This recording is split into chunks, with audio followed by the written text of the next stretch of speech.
King Cobra feeding, and the Rhino Vipers coming up.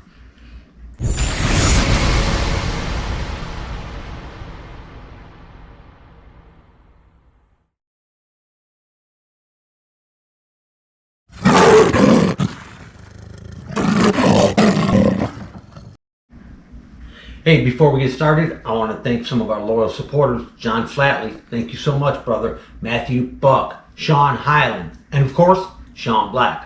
Thank you, bro. And thanks to everybody who bought our shirts. I had to buy a couple myself, but they actually turned out pretty neat. But hey, thank you guys so much. Every little bit helps. I hope everybody enjoys them. What's up, Venom Squad? Hey, today we're going to dive right in. We're going to feed the new King Cobra, and I'm going to teach you guys how I feed these juvenile kings, and I'm going to show you guys the new Rhino Vipers. Oh, they're amazing. But so just hang in there, guys. We're just going to dive right in today. All right, guys, just to give you a little sneak peek at these little baby Rhino Vipers we just got in. Now, these are captive bred and born, and that's the way I like to get stuff. And we've got 3 of them. We've got a trio of these little guys. But look at this little thing. This thing is just absolutely gorgeous. Now, I'm not going to hook them up and pick them up or nothing and mess with them. They just had their 3rd meal. And so I don't want to molest them too much. But this is a nice chubby little female. And what's neat about this one is look at this. Look at these elongated stripes on her back. I mean, she's got some cool patterning on her. She is amazing. She's still got a little bit of birth stuff on her head even. But she's ate 3 times already. She should be shedding here really, really soon. But amazing little Bitis nasicarinus. Now this is the same family as your puff adders and your gaboon vipers. It's an African Bitis, one of the big Bitis. But the difference is this guy here, these little Rhino Vipers, this is a swamp snake. This is a true rainforest snake. They actually call them river jacks, and they've got a couple different little nicknames that they use for Rhino Vipers. But when it comes to color and pattern, Rhino Vipers take the cake. I mean, rhinos and gaboons are the coolest. But these are our new captive born Rhino Vipers, and he's already in there huffing. She's already got a little huff and puff going on. But wait till they shed. After they shed, they're really going to be electric. But just so you guys get a quick peek at them, I'm going to show you the other 2 also. Okay, and this is our little male. You can see he's out on the move already. He's already cruising.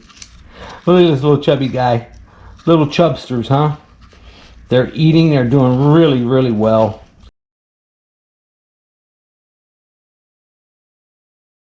Awesome little Rhino Vipers produced by a buddy of mine. And let me tell you, these little guys are gems. They're beautiful little specimens. And now, I keep Rhino Vipers a little bit cooler. I keep Rhino Vipers about 78 degrees, and I keep them dry. I mean, even though this snake comes from a wet habitat, you don't keep them wet in captivity. I mean, you keep them like you would keep a baby gaboon, but I keep them a little bit cooler. They tend to like it a little bit cooler. But he is a gorgeous little stinker, isn't he? What a beautiful little snake. Let's see if we can get him up a little bit closer to the camera.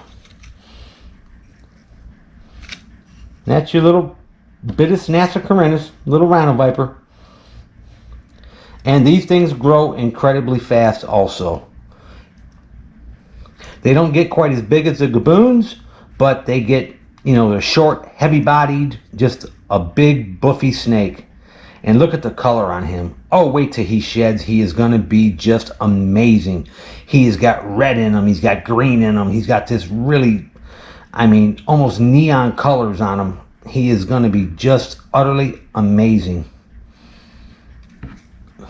Let's pull out the last one and show you our last new addition.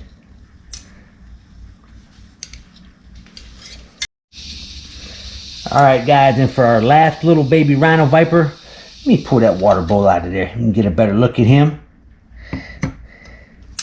Look at this little stinker. What a little chubby snake, huh? absolutely amazing. There's a little blood spot in there from the last fuzzy he ate. But these things are going to turn into such beautiful animals. Right now they're still a little dingy and dark, but that's all going to change after the first shed. They're going to pop. And they're doing really well. They're eating frozen thawed fuzzy mice like popcorn. They're still a little shy. Kind of can't put the lights on them and feed them yet, but after several feedings they'll be just as aggressive as the gaboons. And I'll tell you guys, I mean, I lean towards getting captive bred and born. That's why I've waited so long to get these rhinos. I wanted captive born ones because imported rhinos, I mean, it takes a lot to get them shaped up to survive. I mean, they come in heavily parasited, and I mean, literally they got to sit in quarantine for at least a year. You got to panic cure them. You got to keep running fecals on them. Rhinos are one of the main carriers of viruses that can transmit to your collection. I mean, pyromyxia, stargazers, all that stuff. Just rhinos are usually the culprit, the wild caught ones. But that's why I've waited so long to get these captive born ones, because I wanted the best of the best, and that's what we got. But what a beautiful little animal, and we are so tickled to have them here. And this is a chubby little guy too, man. Look at how chubby he is. He's had his third meal already. But just a quick view, guys, and we're going to do a full-length video on rhino vipers, on captive care, on everything about rhino vipers. And I'm going to teach you guys all about them. But we just wanted to quick show them to you, and hope you guys enjoy it.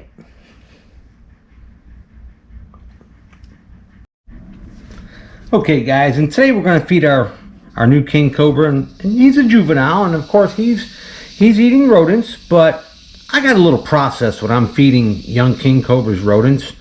You know, king cobras are used to eating something snake-like, long and tubular, and a lot of times with a mouse, they'll start here and they end up getting hung up on the front legs.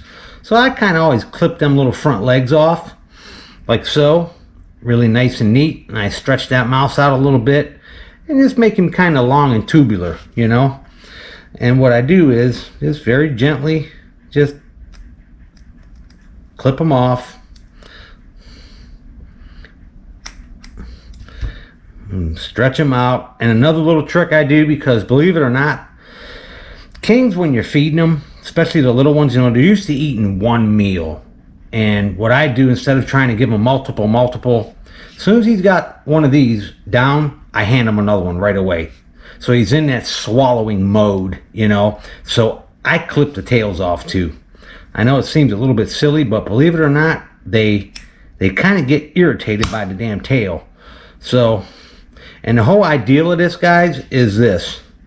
Because what you want is end result to be snake-like, but feed it to them a piece at a time.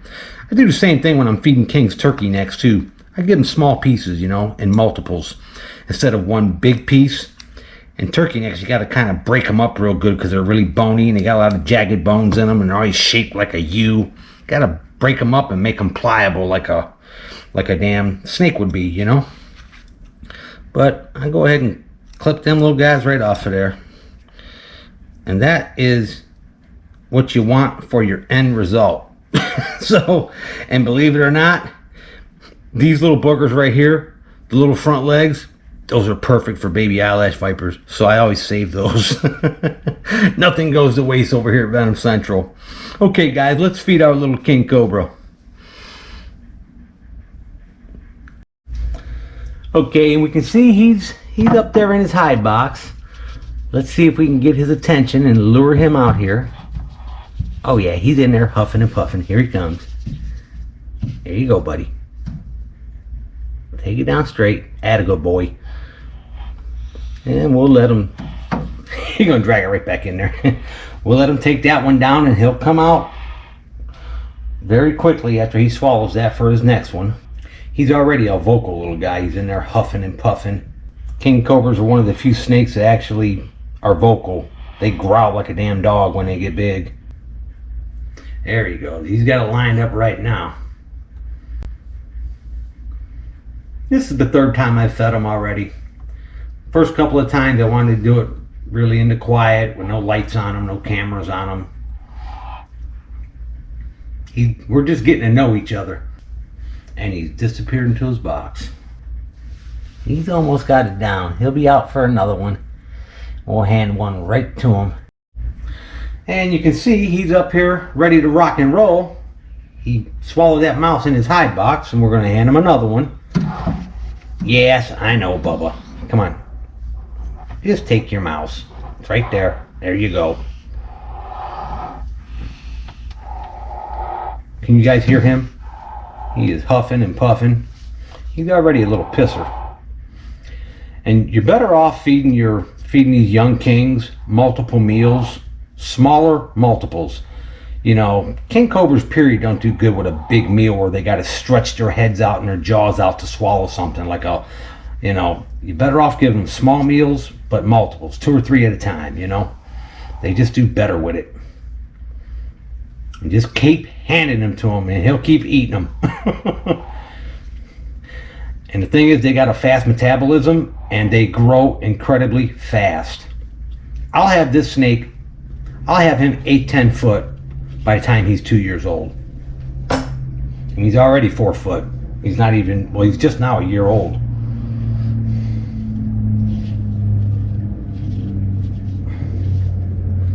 We're still working on a name for him. We got a couple possibilities. It's bad luck to not name your king.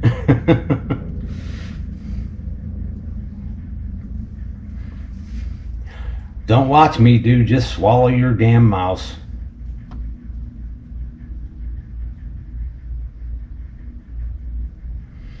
And the thing is, guys, I will feed him snakes also. I've actually got a good supply of snakes. One of my subscribers actually turned out to end up being a really good friend. Sent me a big supply of frozen snakes. But I'm going to keep him on his rodents. But when he gets a little bit bigger, we'll give him both. He'll get snakes once in a while. He'll still get his rodents. And I'll actually even give him turkey necks. And we'll do all that when he hits that 6-8 foot mark. Hey, be quiet. Come on, he's right here. You can see he's a little pisser. There's your mouse. Attaboy. See, guys, in clipping them front legs off, it actually makes things a lot easier for him.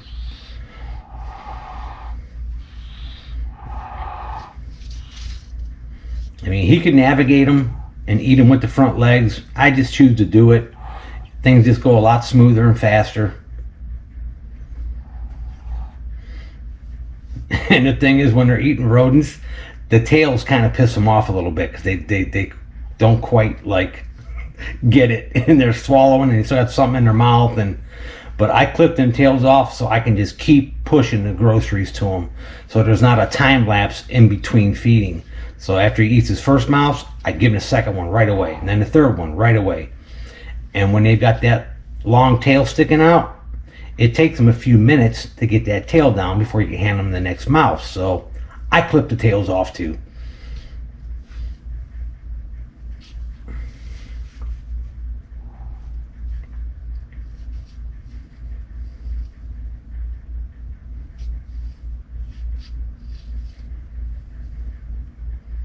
And that's 3 nice adult mice right in a row for him, and that's a good meal for him. And I'll feed him that every 5 to 6 days, because believe me, he'll be pooping by tomorrow. I mean, cobras have a high metabolism, and I keep king cobras. I literally keep them, I keep them 80, 82 degrees, and I'll give them a little warm spot up high there.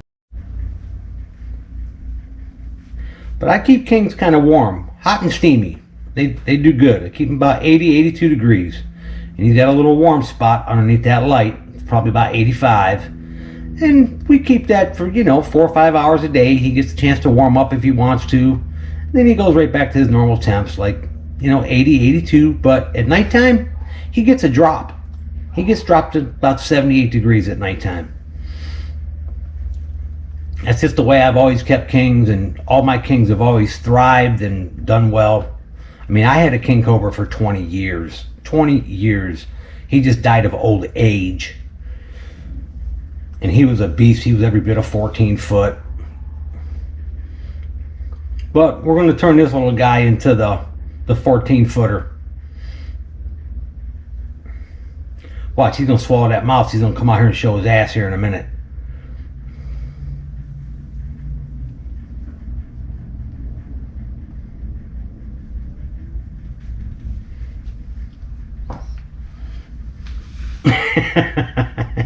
Well, yeah, boy.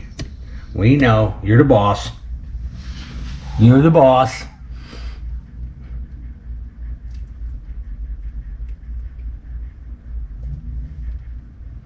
That's it. Get it down.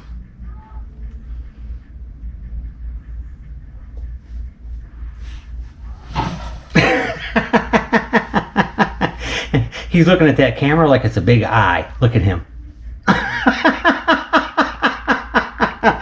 Get away from the camera, you knucklehead. He is so curious about the camera. Kings are they're just that intelligent.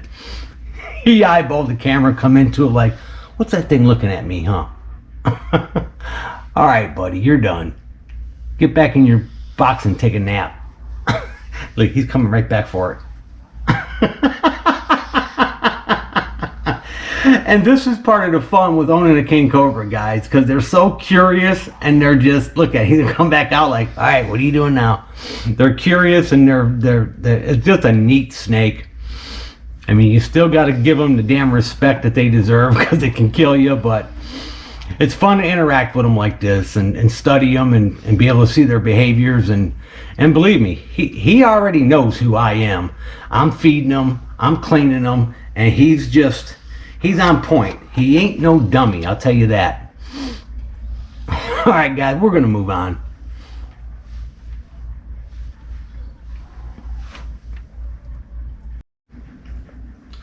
How about that little guy, huh? He's already a pistol. I've been saying he's got a big personality. But we're gonna come up with a name for him soon. We got a couple possibilities. You gotta name your king. It's just good luck to do it. But hey, if you're new to the channel, hit the V logo and subscribe now. And come on back and check out Venomcentral. This is Willie checking out. Later.